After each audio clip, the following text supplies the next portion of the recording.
老师好，有人 B 超查出有腹癖，西医说是天生的，身体不受任何影响。请问老师从中医角度怎么看？啊，老师也说是天生的呀，老师还能说是后天长出来的啊？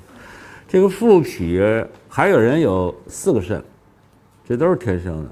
还有人是镜像脏器，咱们心脏在左边吧，他在右边，是吧？还有人最普遍是有副乳，知道副乳吗？是吧？一般认为好像就男的女的都有2个乳头，不是，有些人有1排，是吧？双排扣。是的，身体是不受影响。还有人是子宫纵隔，就是一个子宫分2居室，分2居室，那个很有意思。老天造人造的很有意思。